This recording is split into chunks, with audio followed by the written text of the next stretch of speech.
Mais uma vez, boa noite a todos e todas. Hoje, dia 23 de novembro de 2022. Até aqui o Senhor tem nos ajudado. Estamos aqui no estudo de quarta-feira, tratando sobre o tema O Fim dos Tempos. Hoje nós iremos tratar de um tema, o seguinte tema: o destino dos justos. Vou repetir: o destino dos justos e dos injustos depois do juízo final. Bom, a Bíblia separa duas qualidades de pessoas da humanidade, as justas e as injustas, isso desde o início, desde o livro de Gênesis. E a base da justiça não se encontra no homem, uma vez que ele é mau, mas em Deus. Deus oferece seu único filho para que a justiça dele seja imputada, e assim, por meio de Jesus Cristo, o único mediador, as pessoas que antes eram injustas são regeneradas, santificadas e justificadas. Bom, nós vimos que após a morte, a humanidade possui duas possibilidades de endereçamento, de envio. Uns vão para o inferno, onde sofrerão até a ressurreição, outros para o paraíso, onde aguardarão a ressurreição final juntamente com o Senhor Jesus Cristo. Podemos por isso projetar uma linha horizontal de uma certa sucessão de eventos. Primeiro então vem a segunda vinda do Senhor. É bom pontuarmos isso, porque é ela que é o grande start, o grande botão que se aperta e que tudo começa a acontecer. A súbita vinda do Senhor, que pode vir a qualquer momento, inclusive agora mesmo. Quando ocorrer isso, automaticamente os mortos serão ressurretos e os vivos serão transformados em uma nova configuração em glória. Daí então segue-se o juízo final, e após isso o destino final da humanidade. Bom, nós vimos até agora sobre a ressurreição, a vinda do Senhor, e hoje teremos um pouco sobre o destino final dos injustos e como a Bíblia retrata a nova terra e a habitação dos justos após o juízo final. Então hoje nós iremos tratar desses dois assuntos: uma humanidade cindida, uma humanidade que tem um destino duplo, ou parte dela estará com o Senhor eternamente, ou sofrerá eternamente. E nós teremos também hoje um olhar sobre o destino dos justos. Como é que nós ficaremos aqui? Ficaremos no céu? Como é que se dará o nosso destino? Tem alguns hinos que nós cantamos, tem alguns hinos muito famosos, Por exemplo, aquele céu, lindo céu, céu, lindo céu, com Cristo eu vou morar no lindo céu. Eu sei que o término é esse, mas será isso mesmo? Se vamos morar no céu, nós vamos ver quanto tempo isso vai durar. Mas vamos devagar, vamos primeiro tratar dos injustos. Para isso eu quero que foquemos novamente no texto em Apocalipse 20, 14 e 15. Quem está com uma folha, uma lauda, pode acompanhar aí novamente a leitura. Então a morte e o Hades foram lançados no lago de fogo. O lago de fogo é a segunda morte. Aqueles cujos nomes não foram encontrados no livro da vida foram lançados no lago de fogo. Bom, esse é um texto extremamente denso, e nós vamos ir devagar com ele, trabalhando primeiro com 3 informações que ele nos apresenta. A primeira é uma informação conotativa. O que é uma informação conotativa? É uma informação em linguagem figurada, A nossa língua pode ser ou denotativa ou conotativa. Denotativa é como se apresenta no normal, é o uso do dicionário, por exemplo, as palavras dicionarizadas. A porta é uma porta, por exemplo. Mas quando eu digo abra a porta do teu coração, aí é uma outra forma de entendimento, é uma linguagem conotativa. Eu estou poetizando, Jesus, eis que estou à porta e bato. Obviamente não é literal, porque o nosso coração, o nosso músculo cardíaco não tem uma porta, é um músculo, né?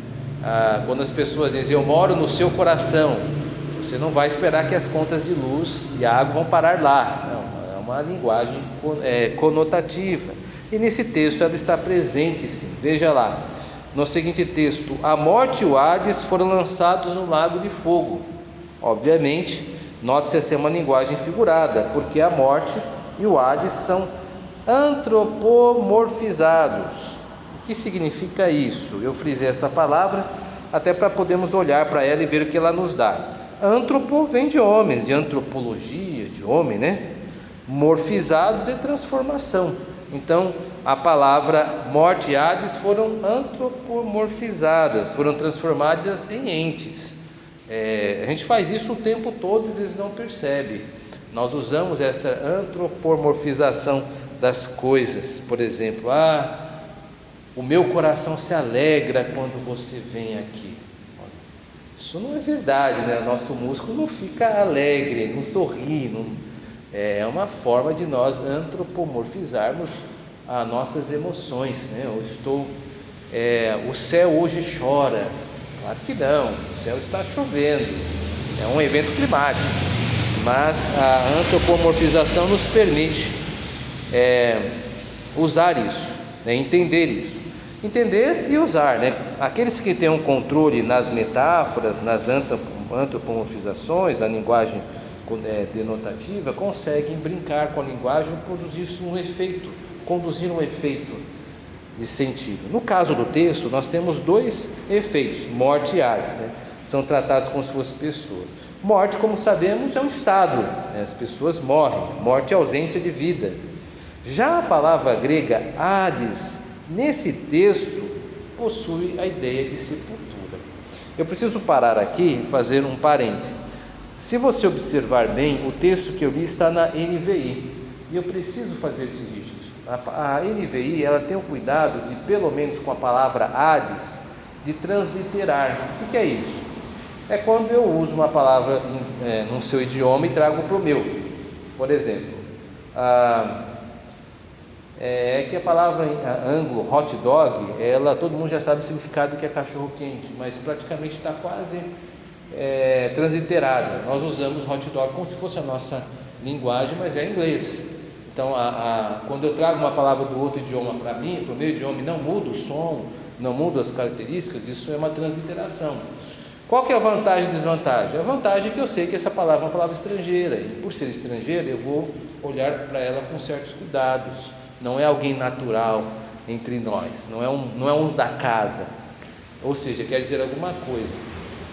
A nossa Bíblia Almeida Revista Atualizada, ao meu ver, ela não ajuda muito quando traduz por inferno, porque nem sempre Hades é inferno. Vou dar um exemplo que nós presbiterianos entendemos isso. Na pergunta que interpreta o credo apostólico, o catecismo maior diz que Hades deve ser entendido por sepultura, por exemplo. Então essa é uma definição que nós temos do credo e que está aqui também. Lembra aquele texto que diz Jesus Cristo morreu, desceu ao Hades? Hades ali é sepultura. Algumas traduções colocam Hades como inferno, aí dá problema, porque Jesus não desceu ao inferno, isso não existe. Mas geralmente as traduções não bem resolvidas vão trazer essa ideia deformada. Olha, Cristo desceu ao inferno. Mas o que Jesus foi fazer no inferno, afinal de contas? Onde está registrado isso? Não, Jesus nunca desceu ao inferno, isso não é verdade. Mas uma palavra só, ela pode comunicar uma mensagem errada por uma tradução não tão boa. A NVI foi mais feliz nesse texto, porque ela deixa o Hades em grego, e eu deixo na nossa decisão, não na minha, mas na de vocês, de como entendê-la no texto. A nossa não, inferno, pronto, não tem mais que entender. Ela interpretou, a tradução interpreta também. E aqui não, aqui ela manteve aberto. Então, ao meu ver, um ponto para a NVI em relação, pelo menos, a esse texto do Hades.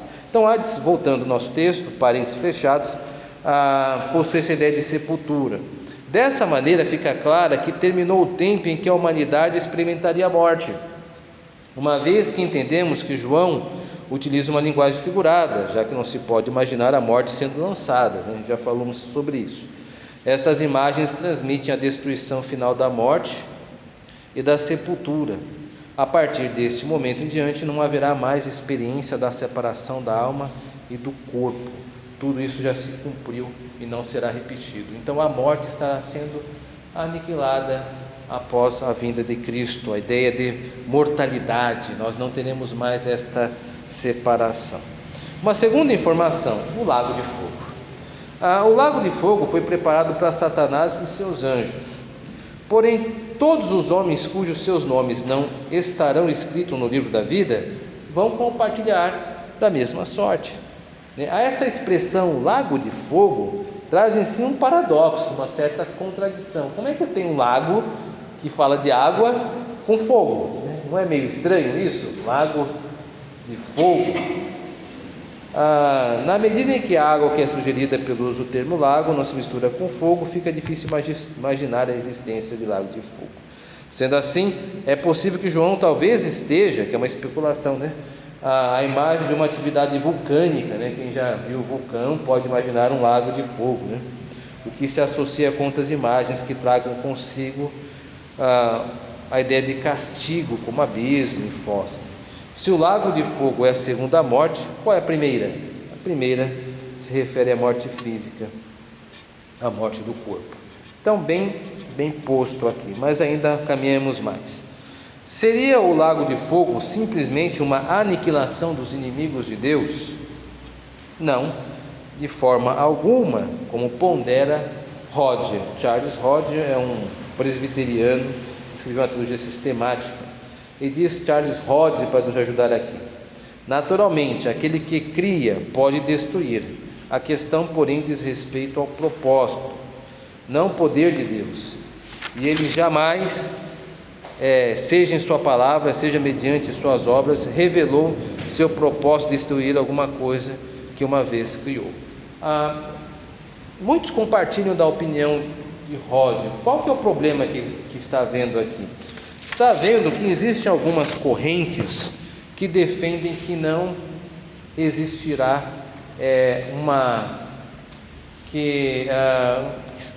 na verdade, que haverá um grande aniquilamento, que Deus não permitirá que as pessoas sofram eternamente. Então tem uma corrente escatológica que fala sobre o aniquilamento do ser, ou seja, Deus vai destruir. Então Hodge aqui está com certeza indo contra isso.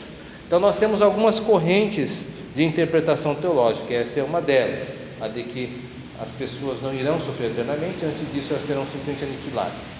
Existe uma outra, que diz que as pessoas serão salvas todas, e não é exatamente isso aqui do texto. Aí como eles interpretam esse texto eu não sei, mas são correntes que existem. Aqui Charles Hodge está defendendo que o aniquilamento não tem fundamentação bíblica. Se há uma eternidade, no texto, vários textos dizem que serão que o fogo que não se extingue. Nos evangelhos Jesus Cristo fala sobre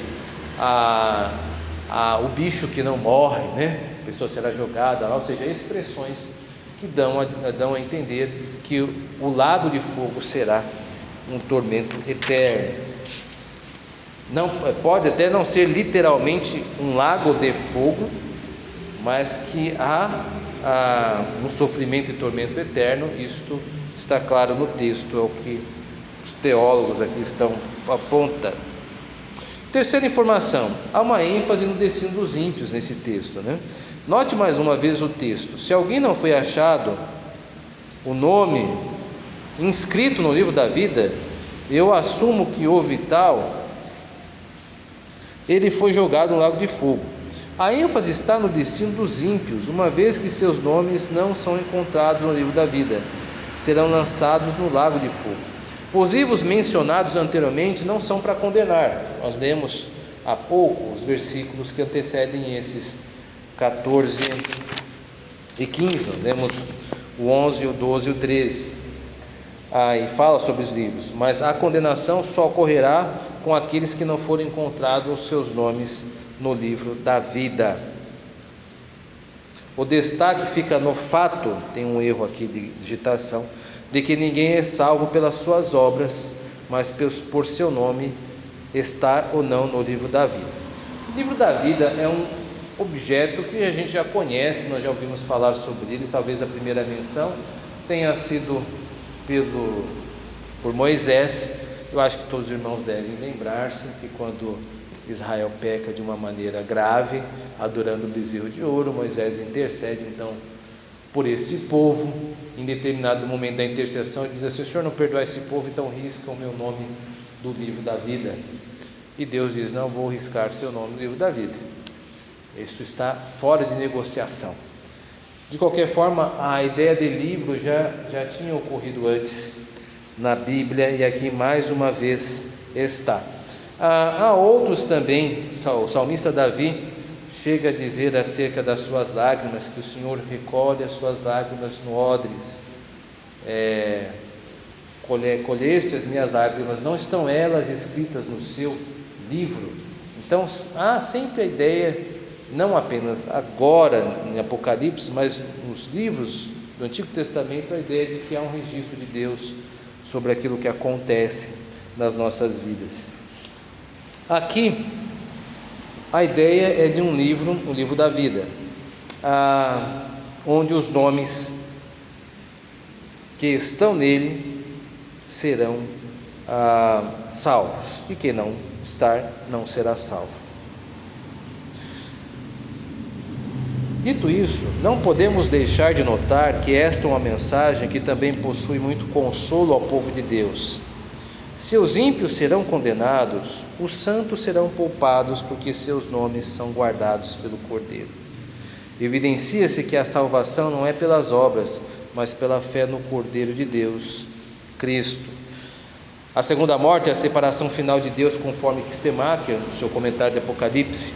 Este é o lugar onde os ímpios viverão para sempre separados de Deus, do Deus vivo, e sofrerão eternamente os tormentos do inferno. É o lugar onde os ímpios passarão a eternidade, uma punição que envolve tanto o sofrimento da alma quanto do corpo. Aqui, meus irmãos e irmãs, nós temos basicamente a expressão da nossa corrente teológica. Os presbiterianos têm defendido isso, da literalidade do lago de fogo, ou seja, existe um lago de fogo, um sofrimento que será eterno, não haverá aniquilamento e nem haverá salvação para todos. Precisa existir um lago de fogo, porque a Bíblia diz acerca dele. Por isso, a gente precisa ter mais uma vez claro a sequência de atos. Então nós estamos vivos aqui, vamos morrer. Ao morrermos, se somos salvos, vamos para o céu. Caso não seja, para o inferno. Lá é um estado intermediário, ambos são chamados de estado intermediário, porque a gente não vai ficar lá para sempre. Por isso que a música Céu Lindo Céu não é totalmente eterno, né? O céu lindo céu, eu vou morar com Cristo lá no céu, vai morar até Jesus voltar. Então você vai ficar de aluguel no céu, porque Jesus vai voltar, né? E aí vai instalar o novo céu e a nova terra. Então nós não vamos morar no céu, Jesus Cristo está lá, nós estamos indo para lá enquanto a segunda vinda não iniciar-se. Mas o céu não é o limite para nós. Nós temos um novo céu e a nova terra, que é sobre o destino do justo, que nós vamos tratar agora. Mas antes disso, só reforçando, então os ímpios, eles vão sofrer eternamente no lago de fogo. E eternamente é um conceito que nos escapa, né? Porque nós somos mortais. Imagine sofrer eternamente. Então é uma perspectiva que nos escapa, mas que nós cremos por dogma, porque é o que a Bíblia registra. Nós somos mortais, não temos essa experiência. Vamos tratar, eu sei que existem algumas pontas soltas, a gente vai tentar amarrar essas pontas no final, algumas perguntas que podem ser feitas, e você que nos ouve e nos assiste e não está aqui, que pena, né? Espero que você possa vir no próximo estudo para poder fazer perguntas e debates após a apresentação desse estudo. Tópico 2. A humanidade redimida herdará novo céu e nova terra. Bom, haverá um novo céu e uma nova terra. A terra foi amaldiçoada por causa do pecado de Adão. irmãos estão lembrados lá que esta foi uma das consequências. Maldita é a terra por tua causa, diz Deus a Adão. Foi a primeira maldição proferida após o pecado. E essa terra aguarda a redenção prometida na esperança de que a própria criação será redimida do cativeiro da corrupção. Romanos 8:21. Assim, a obra consumada envolve, sim, a redenção da humanidade, mas seu alcance é a redenção de todo o cosmos que foi afetado pelo pecado. Por isso que, quando há um discurso proferido assim, precisamos nos preocupar com a alma daqueles que estão perecendo. De fato, precisamos nos preocupar e anunciar o Evangelho para que estas pessoas sejam alcançadas. Mas esse tipo de discurso, ele é um discurso reducionista, reduz a ideia de salvação. O Senhor veio para salvar que estavam perdidos, mas mais do que isso, o Senhor veio para restaurar todo o universo, porque de uma maneira que nós não conseguimos explicar e perceber claramente, o pecado afetou todo o universo, até aquelas plantas que estão ali diante de nós, até a terra que está sendo molhada agora por essa chuva, até o ar, toda a criação ela está sofrendo por causa do pecado. E há uma certa solidariedade com o povo de Deus e a criação. Eu chamo a atenção dos irmãos, por exemplo, quando Deus puniu Judá, o povo de Deus, e os levou cativo para a Babilônia por 70 anos. E há um pequeno registro que diz que fazendo isso, eles estariam pagando os sábados que deviam à terra. Então existe sim uma solidariedade, quando eu digo solidariedade, uma certa união, uma certa ligação entre esse universo, entre essa realidade e a nossa presença, que nem sempre está muito clara para nós, mas que a Bíblia diz que há alguma coisa entre nós e que o que nós fazemos afeta a terra. E ao tratar da redenção da terra, o apóstolo Paulo demonstra que a criação natural será liberta do cativeiro. Por isso entende que há certa continuidade entre nossa presente era com a era vindoura, porque não será uma nova, uma inédita criação, mas a mesma, porém restaurada dos efeitos do pecado. Então nós iremos habitar uma nova terra, mas uma terra renovada de todas as marcas do pecado. Então haverá grande continuidade do novo céu e da nova terra em relação a nós hoje. Continuando isso, por exemplo, da mesma maneira os nossos corpos ainda serão os nossos corpos e não corpos de outras pessoas. Por Jesus Cristo ser chamado das primícias dos que dormem, entende-se que da mesma maneira que ele ressuscitou e manteve o seu corpo, até mesmo as suas feridas não foram retiradas, como Tomé pôde perceber, pôde conferir, assim os nossos corpos também serão mantidos, mas adaptados, por assim dizer, a uma nova era de santidade e pureza. Então há uma continuidade, e quem aponta isso é o corpo ressurreto de Cristo. Cristo ele foi reconhecido pelos apóstolos, curiosamente não imediatamente. Eles olharam assim, quando Jesus estava na praia, à distância, e depois reconheceram o Mestre. Então, dá-se a entender que existe algo diferente, mas nós não temos a concretude total disso. Mas mesmo o livro de Apocalipse atesta que aquele que está sentado no trono, que irá julgar a humanidade, ele possui as marcas de um cordeiro como tendo sido morto, que são as marcas das chagas de Cristo. Isto aponta o quê? Que existe uma continuidade do corpo ressurreto de Cristo com seu corpo mortal, mesmo revestido de não corrupção, de incorrupção. E isso nós podemos aguardar também. Nós vamos discutir isso. Eu sei que algumas pessoas pensam assim: será que vamos fazer plástica? Vamos ganhar uma plástica de graça? Como será isso, Como que será isso? A gente já vai conversar um pouco mais sobre isso. Alguns elementos presentes no livro do Apocalipse transmitem a ideia de uma humanidade santificada que remonta ao período em que estava no Éden. Por exemplo, a presença da árvore da vida no meio da sua praça, está se referindo a Jerusalém, que desce do céu, para estar junto aos homens. No meio de sua praça, de uma a outra margem do rio, está a árvore da vida. Gênesis 22, perdão, é Apocalipse 22.2. Então quem tem uma caneta, corrija aí.